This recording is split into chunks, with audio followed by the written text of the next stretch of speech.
Hey, check out these two sailboats from one legendary designer and a legacy of pocket cruisers that still captures hearts today. The renowned naval architect Carl Alberg gave us both the Cape Dory 22 and her recast successor, the Typhoon Senior. Which one of these designs would you choose? Today we put both these boats on the same tack and do a side-by-side comparison. Although the Cape Dory 22 and the Typhoon Senior may appear to share the same hull mold, their differences run deep. Let's take a close look at these sibling ships to see which one you would prefer. Stretching to just shy of 22.5 feet overall, but with those classic overhangs, her waterline is just 16.5 feet. Barely noticeable, but the Senior's got an inch on both length and beam over the original. The CD22 carries a 7.42 foot beam, which actually is kind of wide for a Cape Dory. The Cape Dory 25 is actually more narrow than these 22 footers, and that slender beam pays off when the seas get mean. With a tighter hull, you'll lose some initial stability compared to a wide beamy boat, but you'll gain ultimate stability, which is a sailboat's ability to recover and right itself after being knocked down. Everything is always a trade-off. You might lose a little elbow room, but when the wind is howling and the spreader tips are kissing the waves, these boats are quick to beat the count and get back in the fight. It has a reported sail area to displacement number of 17.73. which is plenty for a coastal cruiser. The Typhoon Senior carries 300 more pounds of ballast than her sister ship, the Cape Dory 22. The Typhoon Senior's ballast to displacement number is an impressive 51.5%, compared to the original 22's already stout 43.8. These boats have a capsize screening number right there at 2.0. Real quick. Born from hard lessons learned from the 1979 Fastnet race tragedy. The rescue teams are searching for at least 15 crews who abandoned their yachts and have taken to their life rafts. The capsize screening number was established by the U.S. Sailing Association. It's calculated by dividing the beam by the cubed root of the displacement in cubic feet. A score of 2 or below remains the benchmark for a boat to earn her place amongst the blue water cruisers. The Cape Dory 22 has a displacement of 3,200 pounds and a 3-foot draft. The Typhoon Senior is reported to be 100 pounds heavier at 3,300 pounds, drawing just slightly more. Welcome back to Small Sailboat, Big Water, where we put small but mighty sailboats under the spotlight and we salute the minds that dreamt them up and remember the hands that built them. I once sailed a Cape Dory Typhoon, that's the original 19-footer, out on Old Galveston Bay on a dark, foggy night. There were some pretty decent-sized waves, and I'll never forget how that little boat just sliced right through them. Everything on a Cape Dory is just built extra solid. Heavy glass, warm teak, and bronze everywhere. And it's packing lead in the keel. This is a real boat with no compromises. That foggy night out on the bay has always kind of haunted me. Since then, I've always wanted a Cape Dory. Maybe it'll be my next sailboat. What about you?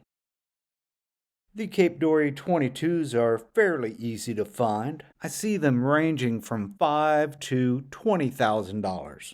Of course, a Typhoon Senior is quite a bit harder to come across. I found a handful for about the same cost as a 22. Your best bet for finding honest and up-to-date Cape Dory listings would be the Facebook Cape Dory owner forums. Just join a group and let them know you're in the market, and that's your first step in the right direction. The 22-foot hull is the upscaled continuation of the original Typhoon, the 18.5-footer, which was Cape Dory's most successful model. They built 2,123 of them, 1,982 weekenders, and 141 day sailors. Carl Alberg didn't carve his hulls so much for speed. He designed for survival and safety. Beauty with a backbone. These boats are recognizable. Full keels, narrow beams, and the kind of overhangs that echo the grace of a bygone era. Cape Dory started building their 22-footer in 1981. They built 176 of them, and they completed their work in 1985. Carl Alberg revamped his 22-footer and started building the Typhoon Senior in 1985 at their new 142,000 square foot factory located in East Taunton, Massachusetts, which employed 325 highly skilled workers at the time. They cranked out 57 Typhoon Seniors and wrapped up production in 1987.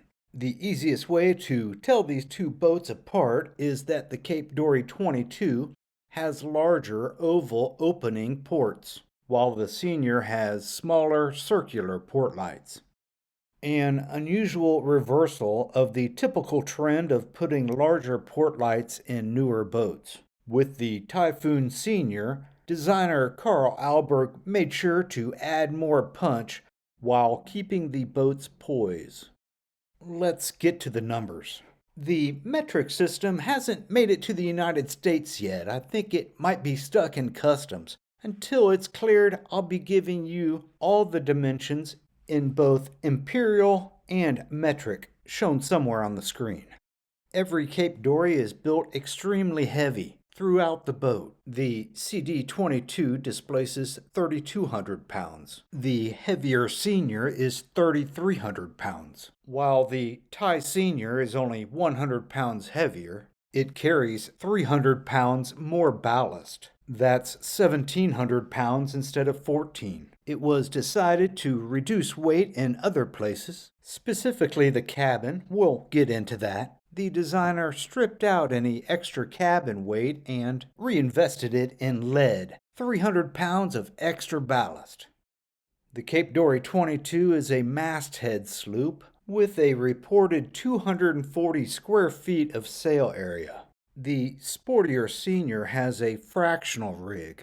Just real quick, a masthead rig is where the forestay will go all the way to the top of the mast, as opposed to a fractional rig where the forestay will only go a fraction of the way up the mast, 3/4 to 7/8. This allows for a smaller head sail and the ability to bend the mast to give more control over the shape of the main for better upwind performance. The Senior has a reported 5 more extra square feet of sail area, 245 square feet. The sail area to displacement number for these boats is both listed as 17.73. Some sailboat manufacturer marketing departments may or may not, but definitely are known for manipulating sail area and displacement numbers to make their boats seem faster or more capable than they really are. You can dive to the deepest depths of a boat's metrics, but no ratio is going to replace that first-hand feel at the helm. So, do you think that Cape Dory may have swapped out the 22 for the Typhoon Senior for more positive cash flow? I mean, we're talking peak sailboat recession, 1980s style. And the Typhoon Senior's got a way simpler interior that's easier to crank out, right? It's a theory that's out there. And the fractional rig, was that just a sneaky marketing move to try to pass off the boat as a racier number? It's not possible. In 1981, the cost of lead averaged 40 cents a pound. So the Typhoon Senior's 300-pound heavier keel cost an additional $120 back then. That's about $420 today. I think that Carl Alberg brought back the Typhoon Senior model just because he liked it. In fact, he loved it and wanted more of it. Okay, let's tighten the sheets and get back on the wind. The Cape Dory 22 was given a theoretical hull speed of 5.4 knots, and the Senior is just a hair faster. These are not the fastest 22-footers out there. A long, full keel is just going to have a hard time making the speed of a limited wetted surface modified fin keel like the Compact 23. Cape Dory's 22s sport a keel-mounted rudder. It's faired into its fixed, long keel for rock-solid directional stability and grounding protection. Constructed as two molded fiberglass half shells, bonded around a solid bronze, then stainless steel post with welded tangs to transfer torque under load. Then the post runs straight to a keyed tiller cap for a positive no-slop connection to a 40-inch laminated African mahogany and ash tiller. On small sailboats like this, tiller wins every time. It's light, simple, and efficient, and it swings up when you drop anchor. Owners are wise to inspect the rudder's post-to-blade epoxy bond along the forward leading edge for any signs of delamination. Tapping the rudder and installing the largest zinc possible is also recommended. Of course, these 22s feature the classic Carl Alberg transom, the narrow traditional wineglass shape. It's a hallmark of Alberg's design style, contributing to the boat's beautiful lines and seaworthiness. The cockpit is 6 feet long and self-bailing naturally, and the runoff drains through twin through holes tucked just above the designed waterline, hidden neatly in the aft overhang beneath the hull. There's the usual 2 cockpit lockers, port and starboard, providing plenty of storage. Also plenty of teak, including the coamings. It just feels solid underfoot, well built, without major issues of deck core rot, just as long as you keep all the fittings properly sealed.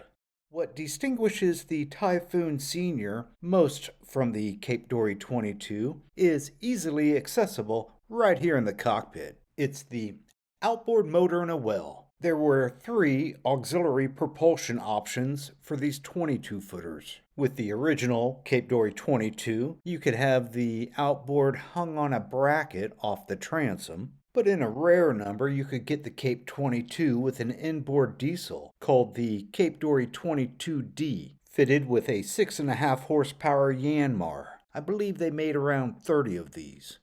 A 6 horsepower long shaft outboard motor is what I see most skippers choose for this boat. If you're going to put an outboard motor in a well, you're going to want to make sure it's a clean burning 4-stroke, with the exhaust exiting underwater through the prop hub. If the outboard well is fully enclosed, it's important to ensure sufficient airflow. Some owners have modified their well covers with cowl vents or even small fans to keep the motor from starving for air or stalling due to exhaust buildup. Most owners just leave the hatch cracked a bit during operation. No surprise, Cape Dories have a proper bridge deck between the cockpit and the cabin. This is a critical design feature that helps keep water out of the cabin in the event that the cockpit gets flooded. This is a key safety feature that has been eliminated by some manufacturers through the years to make entrance and exit of the cabin easier. Some boats were designed to handle the wind, and others were designed to handle a storm. Cape Dories have solid fiberglass hulls and engineered with balsa cord decks to be lightweight and rigid to enhance performance and durability. Unless every deck fitting is properly sealed, water intrusion can lead to deck core rot. And just when you thought it couldn't get any better, if the boat happens to be in a cold climate, the water contained in the deck core can freeze and expand to up to 10%, causing the deck to crack. The only two major manufacturers that come to mind when it comes to decks that will never rot is Compact Yachts and Island Packet, along with some high-end brands and some smaller builders. The CD22 came equipped with 4 bronze, oval-shaped opening ports, ventilation with style built to last. The Typhoon Senior came with 4 round, non-opening port lights, although some owners have upgraded with bronze opening ports. There's a forward escape hatch located on the cabin top. The Typhoon Senior's coach roof was built higher than the original 22s by about 1.5 inches, and by design to echo the original Typhoon's beautiful silhouette. As you might suspect on a Cape Dory, the companionway hatch slides into a proper sea hood. At the tip of the bow sits a solid bronze anchor roller. Classic Spartan Marine gear, built to cradle a Danforth or a CQR, made to last a lifetime. Old school durability right where you need it most. Carl Alberg based both designs on the original Typhoon hull form, but they're not pulled from the same exact hull molds. The Typhoon Senior's got over 1 inch more headroom and a more graceful, sweeping shear line. So yes, structurally, they are sister ships, but the original Cape Dory 22 was built to be just a little bit more livable down below. And the Typhoon Senior was allowed to be herself as a beautiful day sailor racer. Alright, with the top side squared away, it's time to head below and tour the cabin. The Cape Dory 22 features a more wood-rich interior with extensive use of teak throughout the cabin, including bulkheads, cabinetry, and trim, giving it a warm, classic yacht feel. While both these boats have a traditional design, the Cape Dory 22 stands out for its more luxurious cabin. In contrast, while the Typhoon Senior does have some wood trim, the Senior's interior is more simple and purely functional, taking the weight out of the woodwork and sinking it in ballast. The sink and the icebox have been relocated to the starboard side or eliminated altogether for a pure racing version. These 22s have the traditional small sailboat cabin layout, sleeping 4 with 2 in the V-berth and 2 on the settees in the main cabin. The CD22's galley consists of a stainless steel sink located on the port side, equipped with a manual pump connected to a water tank, found in various sizes. There's some space for a 2-burner alcohol stove, as well as an integrated insulated icebox. I'd lived on a boat about this size for 2.5 years when I was half my age. It's really everything you need. Whether you prefer the Cape Dory 22 escape capsule or would rather sail a pocket yacht like the Typhoon Senior, you really can't go wrong with a Cape Dory. If you enjoyed the video, let me know by dropping anchor on the like button or raise the subscribe flag, and please share this video with a fellow sailor. I absolutely appreciate it, and it means a lot to me. So keep your eye on the weather and your hand on the helm. Thanks for watching, and I'll see you next time.